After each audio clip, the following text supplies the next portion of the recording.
आखाती देशांमध्ये युद्ध सुरू असल्यामुळे त्याचा थेट परिणाम जो आहे तो कोकणात पाहायला मिळतोय. कोकणातील इंडस्ट्रीज एरियामध्ये सर्वात मोठा फटका जो बसताना पाहायला मिळते, कारण व्यावसायिक गॅस तुटवडा होतोय आणि या व्यावसायिक गॅस तुटवड्यामुळे इंडस्ट्रीला मोठा फटका बसतोय. आपल्यासोबत व्यावसायिक आहेत. तुमचा कोणता व्यवसाय आणि गॅस पुरवठा होत नसल्यामुळे काय तोटा होतोय? मी मोहन हुडावडेकर, कुडाळ एमआयडीसी इंडस्ट्री असोसिएशनचा अध्यक्ष आहे आणि आमचा बांबूच्या व्यवसायामध्ये गेले 22 वर्ष आम्ही काम करतोय. इंडस्ट्रीचा असोसिएशनचा अध्यक्ष म्हणून मला सांगावंसं वाटतं की सुमारे 300 उद्योग आमच्या एमआयडीसी मध्ये आहेत आणि त्याच्यातले जवळजवळ 150 उद्योग या सगळ्या गॅस नसल्यामुळे प्रभावित झालेत. 40 ते 50 उद्योजकांनी तर पूर्णपणे कोलमडलेले आहेत. त्यांना 60 ते 70% त्यांचं उत्पादन थांबलंय. विषय राहिला आमच्या बांबू आणि आमच्या स्वतःच्या उद्योगाचा, तर खरं दुःख होतं की शासन कुठच्याही उद्योगाकडे खूप गांभीर्याने बघत नाही असं आम्हाला वाटायला लागलेलं आहे. अशासाठी की शासनाने आम्हाला सांगितलेलं की आमच्याकडे मुबलक साठा आहे गॅसचा आणि आमच्याकडे असलेला गॅसचा साठा आम्ही कुठेही साठा करून न ठेवता त्या विश्वासावर आम्ही हे चालवत होतो. माझ्याकडे मालदीवच्या हिल्टन ग्रुपची एकदम प्रेस्टिजियस ऑर्डर आहे, जी आम्हाला पुढच्या 2 दिवसात द्यायची होती. 25 तारीखला तिथं मालदीवच्या राष्ट्राध्यक्षांच्या उपस्थितीत त्याचं उद्घाटन होत होतं आणि आम्हाला त्या राष्ट्राध्यक्षांच्या मालदीवच्या सांगायची वेळ अशी आली आहे की आमच्या देशातला गॅस पुरवठा संपल्यामुळे आम्ही तुम्हाला देऊ शकत नाही. दुसरी माझी इस्रायलची ऑर्डर आहे. मला असं वाटत होतं इस्रायलची ऑर्डर तरी आता एवढ्या पाठवावी लागणार नाही, पण इस्रायलची ऑर्डर सुद्धा तिथं ते म्हणतात आमच्याकडे काही प्रॉब्लेम नाही, तुम्ही बिंदास पाठवा, पण आम्हाला आमच्याकडे गॅस नसल्यामुळे ती वेळेत न पाठवता आल्यामुळे किमान $300 पर डे एवढा आम्हाला दंड भरावा लागणार आहे. म्हणजे नुकसान तर आर्थिक होणारच आहे, प्रोडक्शन लॉस होणार आहे, दुसऱ्या बाजूला आम्हाला आर्थिक दंडही भरावा लागणार आहे. तर मला असं वाटतं की कुठेतरी ह्या उद्योजकांकडे गांभीर्यानं बघितलं गेलं नाही आणि असे जर डिसिजन होत राहिले कुठेही विश्वासात न घेता, तर खऱ्या अर्थानं जे उद्योग या देशाला सावरण्याचं काम करतात त्यांनाच कोलमडून टाकण्याचा हा प्रकार आहे असं मला वाटतं.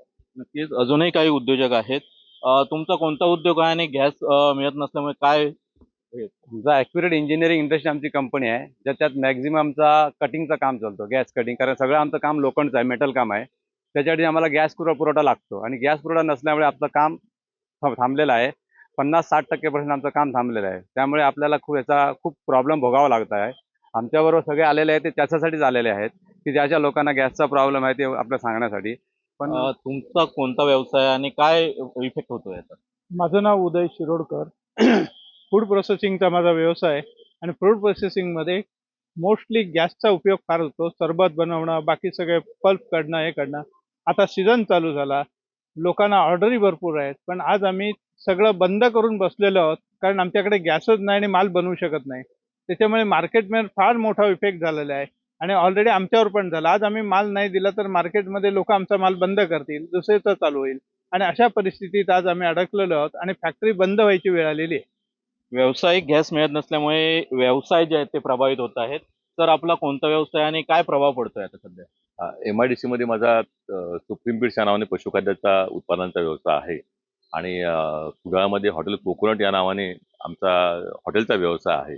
मी डॉक्टर नितीन पावसकर. तर इथं पहिल्यांदा ॲक्च्युली एमआयडीसी मध्ये इंडस्ट्रीयल जो कच्चा मालाचा पुरवठा होतो ह्याचा पण काही लोक, बरीचशी लोक आता ॲडव्हान्टेज घेऊन त्या मालाचा शॉर्टेज करणं किंवा वाढवणं हा एक इनडायरेक्टली पण एक मोठा इफेक्ट होतो. डायरेक्टली आमच्याकडे गॅसमध्ये जे होणारे काही हे आहेत त्याच्यामुळे प्रोडक्शन जवळजवळ 20 ते 25% प्रोडक्शन खाली आलं आहे आमचं. आणि मेजर इफेक्ट जो आमचा फूड इंडस्ट्रीला बसला आहे तो हॉटेल इंडस्ट्रीला बसला आहे आमचा. आज हॉटेल इंडस्ट्रीमध्ये जवळजवळ 25% मेनू आले सगळेच नाही येतं आणि हे मेनू कमी झाल्यामुळे आणि लॉजिंगच्या ऑर्डर्स कॅन्सल झाल्यामुळे, गिराईक कमी झाल्यामुळे जवळजवळ 50% आम्ही स्टाफ, जवळजवळ आता माझ्याकडे 50 ते 60 स्टाफ आहे त्या ठिकाणी. पण याच्यापैकी जवळजवळ 50% म्हणजे 30 ते 35 स्टाफ आम्ही आता कर्टेल कमी केला नाही येतं. त्याचबरोबर जे आम्ही माल परचेस करतो तिथं पण आमचा इफेक्ट झाला. तो पण आमचा माल परचेस ऑटोमॅटिकली आमचा 25% वरती आलाय. म्हणजे आम्ही ज्यांच्याकडे भाजीवाल्यांकडनं, माशावाल्यांकडनं आम्ही जे रॉ मटेरियल खरेदी करतो ते पण कमी आलं. ते लोक पण हवालदिल झालेले आहेत. म्हणजे ओव्हरऑल याचा इफेक्ट नुसता एका इंडस्ट्रीवरती जेव्हा आपण म्हणतो नुसता त्या इंडस्ट्रीवरती होत नाही, त्या इंडस्ट्रीच्या अनुषंगाने येणाऱ्या ज्या बाकीच्या ऍक्टिव्हिटीज आहेत त्या सगळ्या लोकांवरती पण इफेक्ट होत असतो. ही लोक बोलत नाहीत, परंतु त्याचा इफेक्ट मात्र त्यांच्यावरती खूप मोठा झालेला असतो, कारण त्याच्याकडे स्टोरिंग कॅपॅसिटी फार कमी असते. अशा प्रकारे ही टोटल इंडस्ट्रीज कोलॅप्स होण्याच्या मार्गावरती आहे. ही जर आणखी काही दिवस कंटिन्यू झालं ना ती इंडस्ट्रीज पूर्णपणे कोलॅप्स होईल असं मला वाटतं. आपला कोणता उद्योग आणि काय प्रभाव पडतोय सध्या? आमचं सिंधुराजा फूड्स या नावाने फूड प्रोसेसिंग युनिट आहे. त्याच्यामध्ये थंड पेय वगैरे सरबत वगैरे जामचे प्रोडक्ट वगैरे सगळे करतात.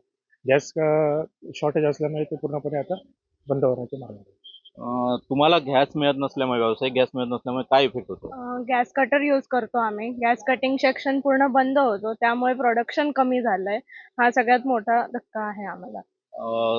तुम्हाला विचारलं तर काय सांगितलंय गॅस एजन्सीकडनं की गॅस केव्हापर्यंत उपलब्ध होईल का? त्यांनी सांगितलं वरून कळल्या की आम्ही तुम्हाला पुरवठा पाडू, तोपर्यंत काही सांगता येत नाही. सध्या तुमचा व्यवसाय बंद आहे. हो. नक्कीच. तर या ठिकाणी जर आपण पाहिलं असेल तर औद्योगिक क्षेत्राला याचा सगळ्यात मोठा फटका बसलेला पाहायला मिळतोय. कुडाळमधील MIDCला याचा फटका बसतोय, कारण 30 ते 40 व्यवसाय जे आहेत ते पूर्णपणे ठप्प झालेले आहेत. व्यावसायिक गॅस मिळत नसल्यामुळे याचा परिणाम जो आहे तो औद्योगिक क्षेत्रावर होताना आपल्याला पाहायला मिळतोय. कॅमेरा पर्सन परेशसह सदाशिव लाड, ABP माझा, कुडाळ, सिंधुदुर्ग. ABP माझा, उघडा डोळे बघा नीट.